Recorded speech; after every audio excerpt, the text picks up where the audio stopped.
It's amazing. So happy Monday. Yeah. Cloudy day, as you can see behind me. Yeah, that's the way it should be on a Monday. How was the How weekend? is it possible? How is it possible that an NFL team gets 4 yards of offense in the second half of a game? I mean, how is that humanly possible? You just think by default they'd get 5.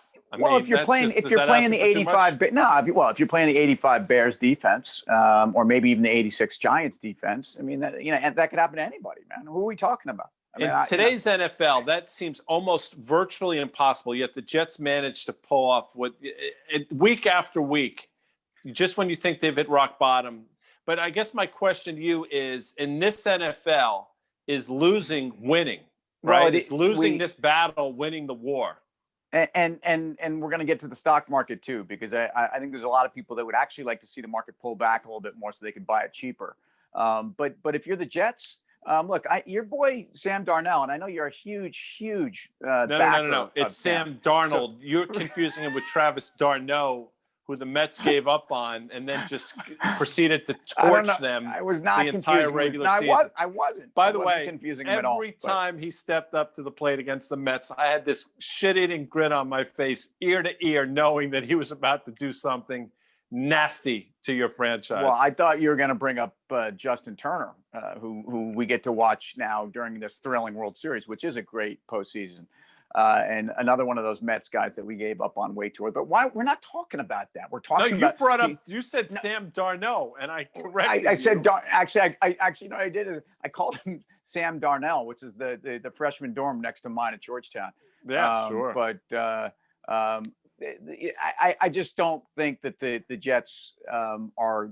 It's very possible they don't win a game, and Trevor Lawrence is worth losing for at this point, especially when you see how the Bengals are doing and what a star quarterback means for a franchise, a team. The Jets haven't had one in a long time. But let's talk about losing in the market to win, and in fact, one of the big winners is been Microsoft over the last really 2 years, but it's actually of the big.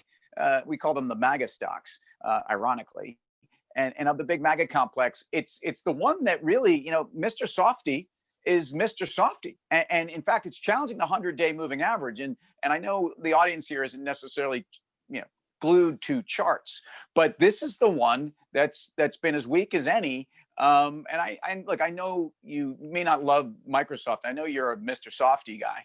I love it. Absolutely. When those trucks come by with the bells ringing and the music playing, 100%. Do you remember the Good Humor Man, though? Sure. We had the Good Humor Man. We didn't have Mr. Softy, and I realized that that implies so much. But the Good Humor truck, and I do think that our Good Humor Man, by the way, was selling other things out of that truck. Not for nothing. I mean, there was some weird stuff going on there, and that dude was way too happy to be selling the brown bonnets. Wow. When they used to dig into that dry ice vat and pull out, your chocolate eclair. It really was like an with igloo. ease. It was like an igloo, But I think you're right, because, if you watch those guys when they went back to their Good Humor lot and they got into their Mercedes, 5 Series, you ask yourself, like, what the hell's going on here? No, they weren't getting into their Mercedes, dude. They're getting in their VW Bug, man, with the tie-dye curtains. I think those guys were, I think they were just chilling all day. So I worked at Rye Playland for a couple summers. Sure. To your point about selling things other than what you're supposed to be selling out of a Good Humor truck, or in this case, out of one of the booths. We can get into that at a future podcast. Hold on a second. So if I walked up and were there like milk bottles I had to knock over, and you were the guy serving me up the teddy bear? If you recall, when you walked into Playland, the front entrance, by the way, folks, Rye Playland, one of the great amusement parks on the East Coast, on the Long Island Sound. Anyway, when you walked in, on either side of you were the arcade games that, throw the ball, hit the doll, get the Were those things rigged? Those things were rigged, right? I mean, there's no way you were winning one unless you decided I was getting the teddy bear. Not the right word. I mean, they're very difficult to win. Let's put it that way. But was there lead in the milk carton? In the bowling pin? No. Did you not knock it over? I mean, you had to knock them all over with one shot. There was all kinds of craziness going on. I think they were rigged. Nice job, I will tell you, nice job. Kids were crying over that. They had me work the bell ringing thing, if you recall. With the big big hammer and ring the Because bell. And there's obviously you were a burly football player Well, from Croton on the Hudson. I of was, course. but you know what it comes down to really, what you learn is it's literally all technique. Literally all technique. And over the course of a summer, when you're bored out of your mind, you learn how to do it. I got so good, in fact, that I'd be able to do it on my knees. And what I would do to drum up business is Sure. I find the biggest chooch in the audience, and I would bet him or her. What'd you call that guy? That Hold on. What the biggest what? Chooch. What does that mean? What does that mean? Chooch, big chooch. You know, I Chooch. mean, A yeah. chooch? It is what it sounds like. Like a train? Like a No, just a big dwarfist individual. Like a Goomba. You know, A Goomba.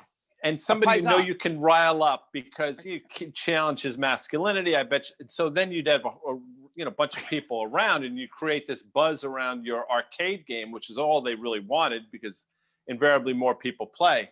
But I would bet him that, listen, you can go first. I'll give you 3 shots.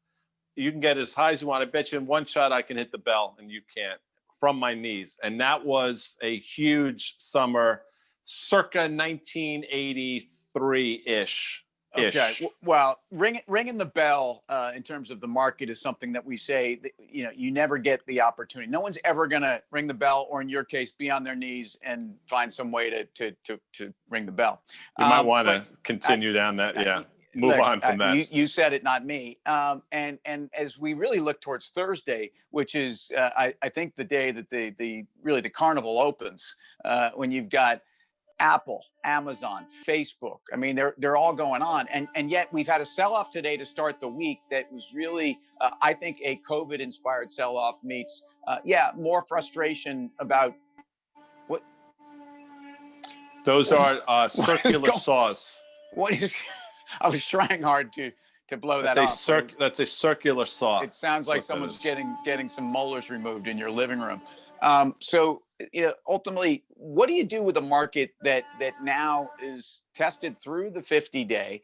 You've had an S&P that since July went up 10% in August, went down 10% effectively in September, went up 10% to about mid-October, and is now down intraday. At least today was down 5% from those highs. It tells me we need to go lower. And earnings this week for the big 5, if we want to call them that, the MAGA complex, plus.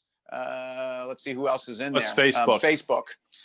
Then you're kind of hoping that this thing sells off and you're going to have a chance to buy these things cheaper. If not, immediately after the elections. Yeah, it's interesting because the S&P basically closed at 3,400. 3,400 being the prior all-time high back in February. The only difference now is that all-time high, the VIX was 14. Today's 3,400. The VIX is basically 30. That's concerning, to your point. And earnings do matter. And I got to tell you something, and just my opinion, who knows what's going to happen, but Microsoft at 28 times has been expensive, continues to be expensive. The market hasn't cared.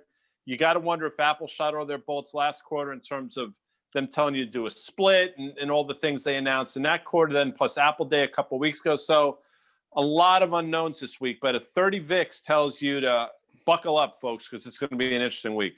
Buckle up, and I'm not sure with all of the event risk out there, you need to be the first guy stepping up to ring the bell at Guy's stand. I think there's going to be people that at this point, largely going into last weekend, and maybe the market sentiment today is showing you that with COVID cases on the uptick, with the election uncertainty, even though there are people that are very almost emphatic on both sides of the market that an election win for their team is actually a short and long-term victory. But look, good luck to your Jets, man. I know you guys are really going through difficult times right now, and I think losing the battles to win the war is a good idea for you. Take flight. I'll talk to you later. Ciao.